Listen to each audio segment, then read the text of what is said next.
Rajiv Babbar says of several factors that is attributed to the BJP's victory here. We're calling this election based on the current numbers. Things could change, but may not be a huge switch. Is that what you say, Ajit? You're a saphologist as well. You've been one. So a change from here on is unlikely, in your view. Absolutely. It is unlikely, you know, because as I keep saying, it's a sweep for the BJP all around. Let's pick up this constituency of Mustafabad. Right. Mustafabad constituency has 78% Muslim voters. Yeah. And who is leading? Mohan Singh Bisht of the BJP is leading by, what I saw the last figures, 31,000 votes. If you look at the trailers, the number 2 is Aam Aadmi Party, Adil Ahmed Khan, and Indian National Congress, Ali Mehdi. What we get right now, if we add up the figures, it's nowhere near the winning candidate's votes. That means, without doing a survey of the constituency, I can tell you that Muslims voted overwhelmingly for the BJP candidate, who in this case seems to be a Hindu. That means this whole communal narrative we had in mind is not working. It is a vote for development. It is a vote for anger, fierce anti-incumbency against the AAP that is working. One could say, well, you know, there might be a division, let's say, between the Shia and the Sunni votes. But besides that, one should also know that the AIMIM has also fielded Tahir Hussain. Tahir Hussain, the controversial figure in Mustafabad, he's fielded there. So it seems like the strategy of the AIMIM to be a vote cutter has really worked in Mustafabad. But we don't see the AIMIM candidate getting much votes here. So it's almost negligible. But even then, the Indian National Congress is Ali Mehdi and Adil Ahmed from the Aam Aadmi Party and AIMIM's Tahir Hussain. It's clearly the Muslim votes has split. But the split is very small. You see, that's what I'm trying to point out. Even if you add up all the votes, the way Mohan Singh Bisht is leading, 49,751 votes. You were right. You know, I was looking at the data. The plus minus shift is at 35. When you were talking about the jump, the plus minus shift is at 35. In 2020, if we look at the data, it was 60-8. Right now, it's 43-27. So it's plus minus 35. So it's not a small thing. No, it's a big shift. This data is big. The only thing which doesn't shift is for the Congress party, which remains at 0. Yeah, I mean, Congress is inconsequential in this election. I think it's better, except less as said, a vote cutter, better. Except as a vote cutter for the AAP. Right, but looking at the vote share, though, the Congress is about 6.2% so far. If that could have added to the AAP's 43% vote share, would have been then 46%. Can we have the vote share reflect on our screens here? Then that would be AAP rounded up to 46%.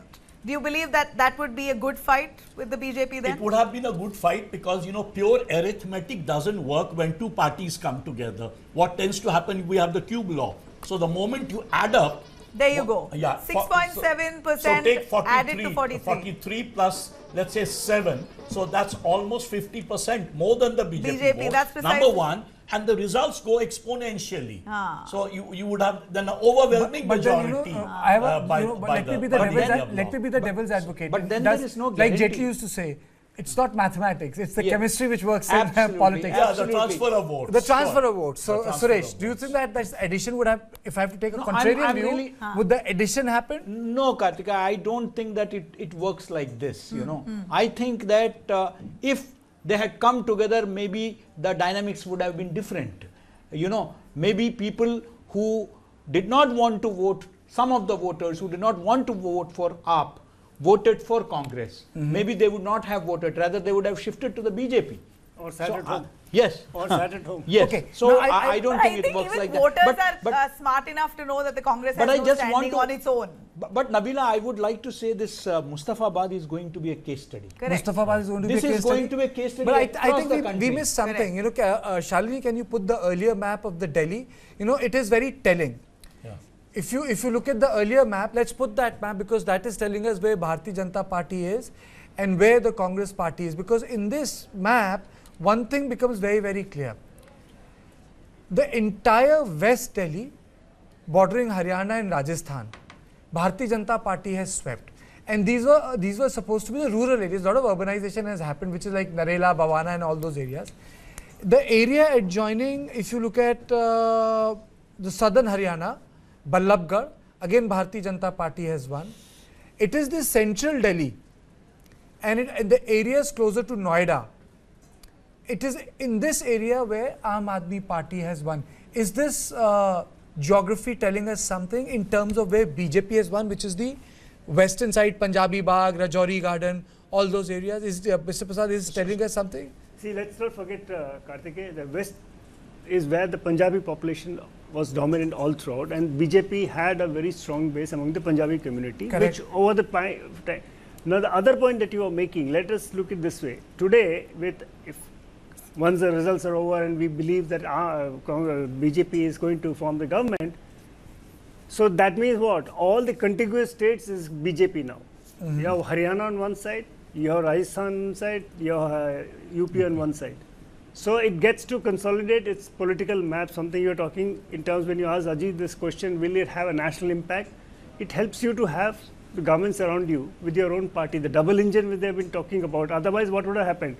If Haryana and Aam Aadmi Party in Punjab, and they won, BJP won Haryana. Okay. Otherwise, this whole corridor would have been off. Okay. And also, Kartikeya, you know, earlier as KB put it, we had the Punjabi leadership. Then they shifted to Manoj Tiwari and all that, Purvanchal and all that. Again now it is back to whether it is Sachdeva or Harsh Malhotra.